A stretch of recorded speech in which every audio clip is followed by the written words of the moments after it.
Greetings, ladies and gentlemen. We are the SpiffyNeedleGeeks, and good lord, we got a treat for you guys. Fuck. Well, that was some kind of response, I guess. I don't know. All right, so a bunch of you already knew that I am a major fan of the Final Fantasy series, at least everything up until about 13. Like, 13 and onwards has been pissing me off. But, I figured we gotta get some Final Fantasy goodness on this channel, and given the fact that this game's getting a remake, and we got the main character in Smash, I think that's pretty much God's way of telling me we need to do this game first. And plus, out of all the entries, this one is my personal favorite. It's the entry that got me into the series in the first place. I just have a lot of nostalgia, a lot of very fond memories with it, and I even think it still holds up today, even with like all the advancements and everything that Square has gone through, and I think it still holds up very well. So it's like, yeah, let's do it. Just in general, like it aged, I would say, correctly, because like the art style, like, even though the models are typically very simple, like they still look good today. Mm-hmm. Yeah. I mean, that's where it's like, I mean, probably like the in-game, like, little Popeye models, yeah, those haven't aged very well, but considering that this was the first... I would argue that those aged okay, because like they're still appealing to the eye. Like there are graphics in some games where it's like, when they first came out, you're like, oh, those are so cool, but then nowadays you look back at them and you're just like, ugh. Like Sonic Adventure is kind of a big offender of that. But no, yeah, like even the small Popeye models of this game, I would say they still look okay. I suppose.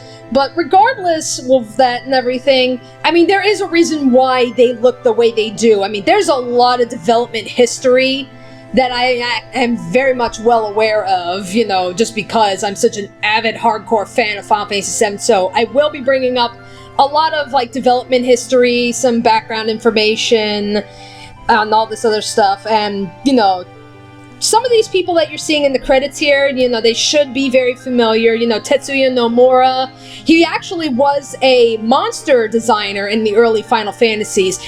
Final Fantasy VII was, I believe, the first time he really branched into character design. And this was before he kind of started to go ape shit with some of his designs that he's doing now are just, like, batshit crazy, This is still very, very much... very appealing designs, I think, like, as you were saying, BJ. Yeah. Okay, so I guess as this, the infamous opening cinematic plays, I guess we should briefly say, I mean, obviously, you guys know that I've played the fuck out of this game. BJ, Brandon, Ryan, what are your personal experiences with Final Fantasy VII? I played as Cloud in Smash. I played Kingdom Hearts, so I count. Yeah, I suppose. To be fair, a fair amount of people probably were introduced to Final Fantasy VII through Kingdom Hearts. I made it near I think I was close to the end of Disc 2 when I played through this game for the first time. I mean, suffice it to say, I have not beaten this game just for reasons, but I do know enough about this game to know when certain stuff is going to happen, and I can possibly pitch in my 2 cents whenever certain stuff comes up. Oh, sweet. Okay. And then, Ryan, if I recall correctly, you don't know jack shit about Final Fantasy VII. Well, I guess technically I was introduced to this game from this really old PlayStation guide made by MTV called The Game Brain. And they actually did like a really abridged quote-unquote playthrough or like walkthrough of this game. So even with that, I didn't know what the hell was going on. I've seen little snippets of it, but yeah, other than that, I do not know the full actual story of Final Fantasy VII. Okay, alright, so... I guess all things considered, it also helps that while I haven't beaten Final Fantasy VII, I have beaten Crisis Core. So Crisis Core is so amazing. Yeah, so if certain stuff comes up in this game that branches off from Crisis Core, I'll probably recognize it. Wasn't Crisis Core like something like on the PSP or something? Or am I Yeah, thinking of something Crisis. Yeah, Crisis Core Final Fantasy VII was the prequel to this game. It's one of two prequels to this, because my god, there are a lot of prequels and sequels into this, and we will be sure to talk about them as we move along. Was Advent Children one of them? Oh, I'll get to Advent Children in time. Loot the corpses! In time. Alrighty, so battling pretty much like at standard fare, select the menus, we're at active time and all that other stuff, and the more you get hit, the more your limit gauge builds up, and when that gauge bar fills, you do a special attack. So naturally we start with Cloud here, and Cloud is probably the most balanced character in the entire game. He's naturally one of the strongest physical fighters, but he's also one of the best magic users, so he's very much a guy meant to be, utilized all throughout. And here I'm just throwing down, these are the random rundown of the statistics, so whenever you see these stats, that's basically what you gotta play through, because some characters do have strengths in some areas, and, Cloud's, like I said, is pretty evenly balanced all throughout. There's really not a lot of bad things I can say about Cloud in terms of combat. God damn it. I fucking hate these, like I'm pretty sure Soldier and Avalanche are like abbreviations or something, but I hate it when they're always, when they do that and they're like capitalized. So it just seems like they're screaming it. I suppose, Soldier! Weren't they the enemy? You know what? At least the whole thing is all caps. It's not like, Final Fantasy VIII where you have Seed, where only the first and the last letter are capitalized. What the fuck? Oh god, if I ever get to Final Fantasy VIII, you'll see what I mean. Ex-soldier, huh? Alrighty, Soldier! So Cloud and Barret are our first two party members. Biggs, Wedge, and Jesse, these are just plot important characters. We do not get them in combat. Right. I mean, this isn't Final Fantasy VI where you get Big and Wedge for a little while before they get fucking nuked off. Yeah, that's like, in the early Final Fantasies, there's always a Biggs and a Wedge. There's always, somewhere there's, soldiers or grunts or something that is always named, Biggs and Wedge. It's kind of become, a tradition. But it's, I think, one of the traditions that's kind of, been abandoned in, newer titles now. The one, true. Though the one tradition that has not been trashed in Final Fantasy is Sid.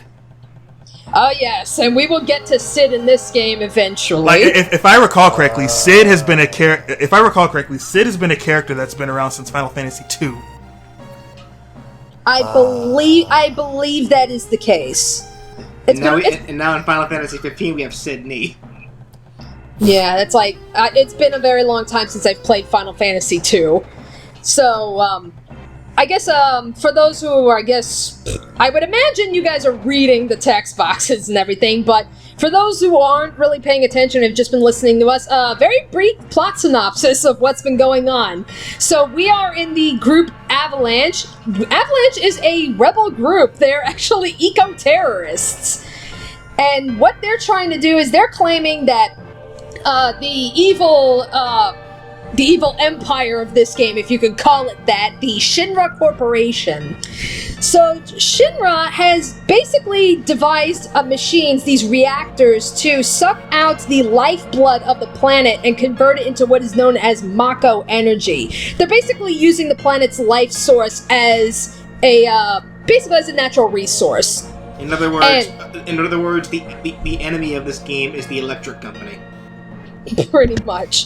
So basically, so Avalanche is like, no, we cannot let this continue because eventually, they'll just suck out all the life energy and the planet's gonna die. And their solution to the problem?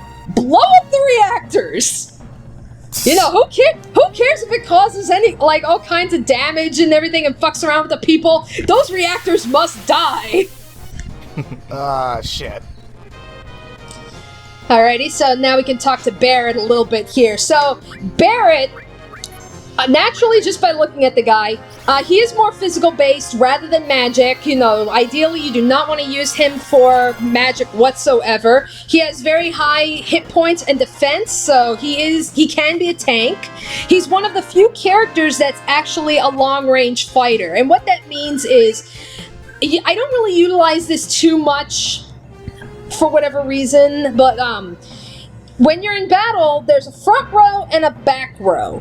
The front row, you can deal the most damage, but you also take the most damage. If your character is in the back row, you take less damage, but that also means you deal less damage. The one exception to this is if you are a long-range fighter. So Barrett, with his gun arm, you can put him in the back row, and he will deal just as much damage in the back row as he would in the front row. So there's no damage penalty to Barrett whatsoever if you put him in the back row.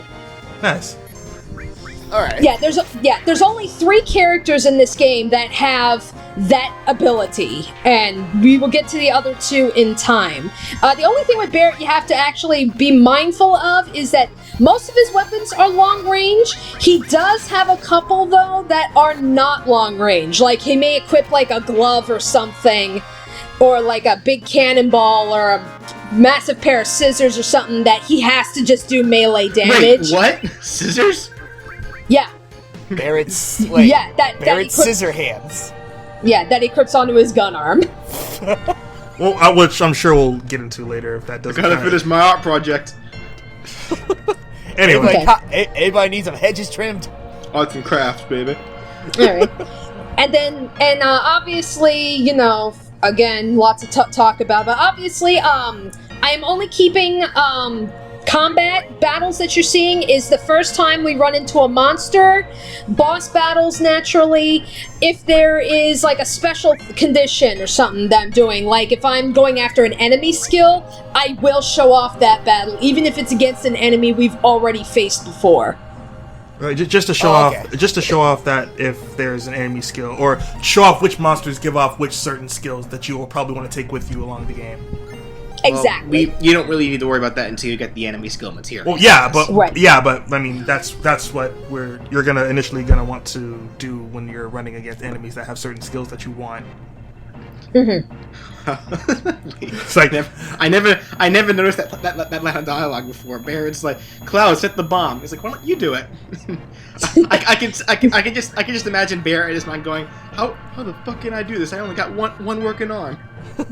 You want me to set a bomb with when one of my arms can shoot at it and set it off immediately? No. Wouldn't that be some shit, actually? Yeah. Barrett tries to get himself and accidentally fires on it. Oops. And then they died. And so we have our first boss. It's very simple. Barrett, he can only attack, so just have him attack. Cloud, you want him to cast Bolt. Bolt, pretty much, or Thunder, for those of you who play the later Final Fantasies, you know your Thunder, Thundara, Thundaga. In this game, it's known as Bolt, Bolt 2, Bolt 3.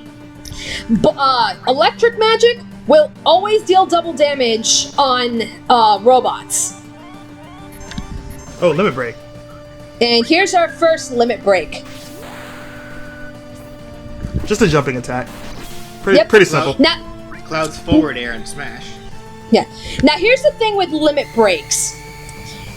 Basically there are 4 levels. Each levels 1, 2, and 3, you can unlock 2 attacks. So basically there's 7 limit breaks total for most characters. There are some exceptions, but to unlock these limit breaks, there are conditions. Basically, if you do, for example, let's just use Cloud. If you do Braver 8 times, that will unlock his next ability, Cross Slash. If you kill, I think it's like 100-something enemies, I forgot what the exact number is, but when you kill a certain amount of enemies with a limit break, that will unlock the next levels. Like level 2, that will unlock Blade Beam. So basically, you kind of got to play to your advantage on that one, because if you're not careful, you can actually skip limit breaks. And if you skip limit breaks, you will not get access to your final ones. Mm-hmm. Also, don't misunderstand what Cloud just said there regarding the tail. He actually meant do not attack it when the tail's up. Yeah, this is actually, yeah, because if you attack while that thing is tails up, it will counterattack with a laser, so you literally have to sit and wait for the tail to go down before you can continue your assault. Yeah, I think that was a mistranslation. Well, yeah, like the way Cloud worded it, he's like, attack while the tail's up, and then immediately after he says, it'll counterattack you. Yeah, that is actually one of the things I look forward to the most with this remake, because, my god, the translation in this game is horrendous. Yeah. It's well, if I recall correctly, what happened was when they usually, because this was prior to the internet, when they were translating previous Final Fantasies, you know, they could pretty much just get away with saying whatever the hell they wanted and no one would be none the wiser. But Final Fantasy VII came out right around the time when the internet was really starting to become commonplace and people were becoming aware of, you know, English localization versus the original Japanese translations and stuff. So pretty much they had the face of, they had a choice. They had to go, you know, do we adapt the script or do we do a direct translation? They opted to do a direct translation, and pretty much the Japanese language, clearly nothing like the English language whatsoever. I mean, the way they word their sentences is very awkward, and that's where direct translations come off very, very weird, and that's very apparent in this game because you're going to see a lot of mistranslations, a lot of grammar errors and everything, and it's because they opted to do a direct translation as opposed to adapting the script, which, in my opinion, would have worked a lot better, and that's actually what I'm hoping is going to happen for the remake.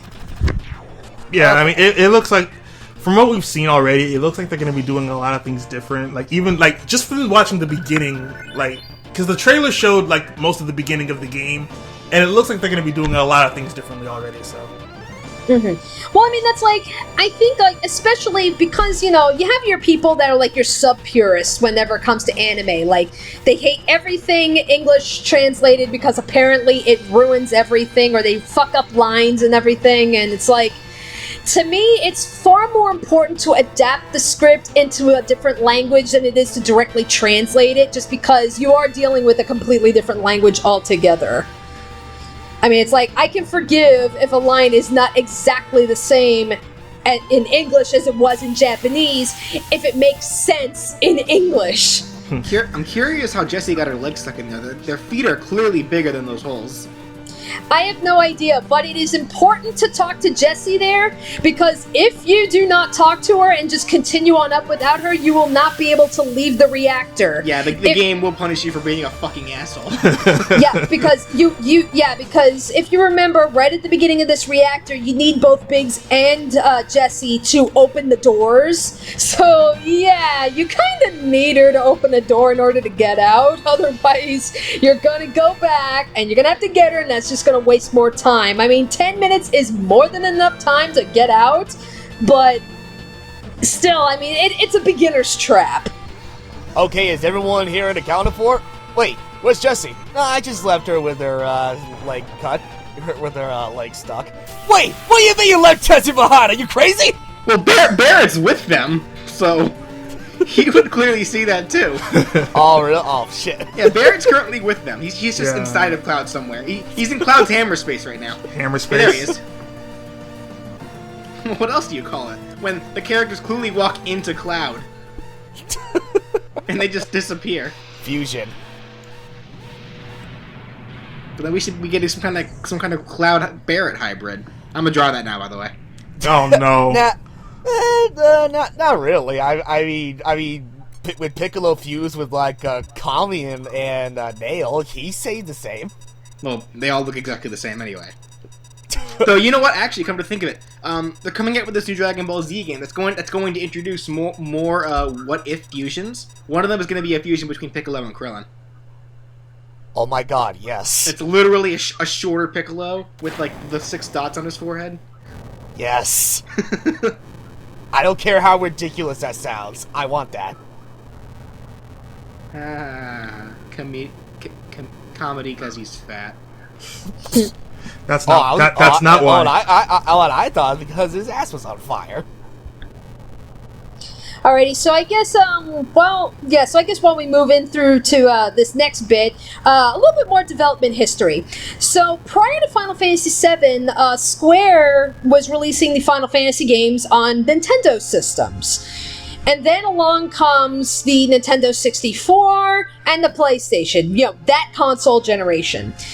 Originally, Final Fantasy VII was supposed to be a Nintendo 64 title, but Square wanted to make their game even bigger, more grander and everything, but because Nintendo decided, no, we're not moving on to discs, we're sticking with the cartridges.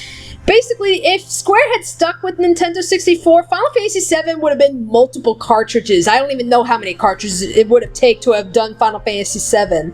But because Nintendo was just so adamant about not moving over into that disc format, which would have saved a lot more space, that was pretty much what pushed Square to bring out their next number of titles onto the Sony PlayStation, which is why they had it for a while. Meanwhile, that ended up being completely moot, because even though it failed, they did try to do a disc drive after that at some point.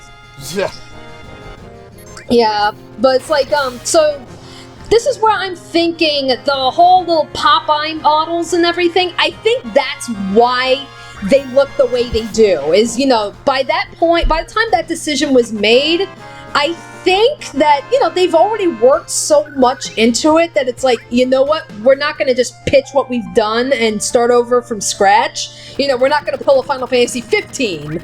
We're going to just continue with what we've got, and we'll just move it on into, onto the PlayStation. And I think that's why you have that drastic animation change, like, you look at how everything's animated in combat, you look at the CG cutscenes, and then you look at the in-game models, and they're so drastically different. That's rather interesting that it's like the animation and the models were like that because of storage, like disk storage and whatnot. Because when the first time I saw snippets of this game, and it's I would compare it from how Cloud looks with this Popeye look, and then how Cloud looks in battle. I just thought that was just in a way kind of similar to how it is in Pokemon, where it's if you walk around the overworld and whatnot, you play as a miniature trainer, but then when you go into battle, he's grown up size or whatnot. I thought that was intentional, from that perspective, but now that you bring that up, it's okay, that's rather interesting, actually. Well, it was probably intentional even back on the Nintendo 64, because bear in mind, all the previous Final Fantasies were sprite-based. So even in combat, what the sprites looked like on the world map, more or less carried over in combat. So this was the first game that really utilized 3D technology, so, this is Square wanting to take advantage of that. Oh, right. Oh, okay. That makes sense. Yeah, pretty much from 7 onward, you kind of start seeing how they're really pushing on the graphics thing. Nowadays, people recognize Square that, yes, they make beautifully rendered graphics and stuff, and, it does show. I mean, they do know what they're doing on making their games visually appealing. It's just nowadays it kind of seems like they're lacking everything else, whereas during, the PlayStation 1 and arguably the PlayStation 2 era, they were able to hit that sweet spot. They were able to have good visual graphics, but have, an engaging story and an engaging characters. They were able to hit everything. Okay. And nowadays it just seems like they can only do one aspect instead of hitting everything, but that's neither here nor there, so. Right. But regardless, that is the beginning of Final Fantasy VII, so come back in part 2, and we will be introduced to another very, very popular character. I'll bring a little bit more development history along the ways, and we will be introduced to the Materia system. And we'll continue to tell dumb jokes. Yes. Absolutely.